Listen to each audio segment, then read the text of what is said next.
Hi, I'm Alan Weiss. Thanks for taking advantage of the offer, and thanks for being here for this first of 4 free videos on Resolve. Now let me start this first video about how conscious you are, how aware you are of yourself and what needs to change. That's right, the first step is awareness. When my dogs go out in the yard every morning, brand new morning, same yard, nevertheless it's a thrill. Koufax, my German Shepherd, looks all over the place. He's a sight dog. He takes things in visually. Buddy, the Beagle, puts his nose on the ground and sniffs all over the yard. He's a scent dog. He takes things in an olfactory manner. Sight dog, scent dog, they have the place covered. 2 different kinds of sensory apparatus. What kind of sensory apparatus are you using? Margaret Wheatley, who's another guest at my thought leadership conferences, has said that consciousness is a function of processing information. So a dog has a greater consciousness than a snail because a dog can process more information. Well, when I started thinking about that and looked at the people I've worked with all over the world, I began to realize that some people have a higher level of consciousness than others because they process information better. And processing information is a learnable skill, because not only do you use your own sensory apparatus, but you can depend on others. My dogs, for example, don't bark anymore when they hear or see or smell someone on the property. You know what they use? The house alarm system. Our bridge is alarmed, our driveway is alarmed just to alert us that somebody's on the property. A delivery, the mailman, the UPS person.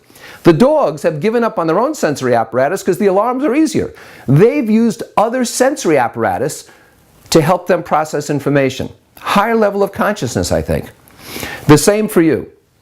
So the first thing I want to suggest to you is, if you need to develop resolve, and that's why you're here, you need to become more aware of your environment. Ask yourself, are you listening with discrimination?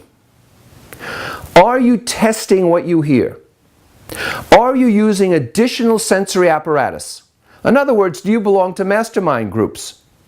Do you belong to forums or chat rooms? Do you attend events? Do you participate in experiences?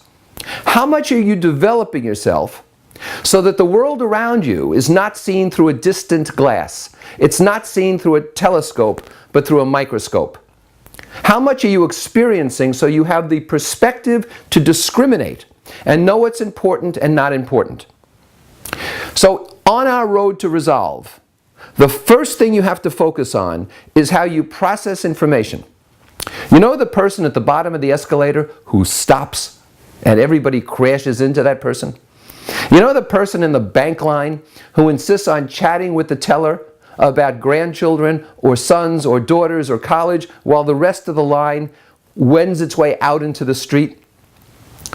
You know the person who's driving down the block and never signals and changes lanes? That's because people don't multitask very well.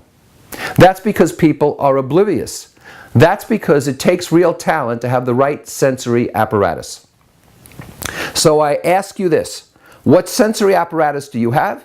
Are you maximizing your ability to hear and see and feel and even sniff? And are you maximizing your ability to use the sensory apparatus of others? If you're doing that, you're on your first step to resolve.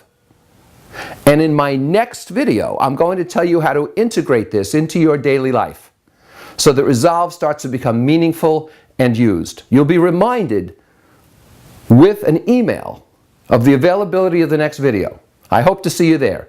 Thanks for being here.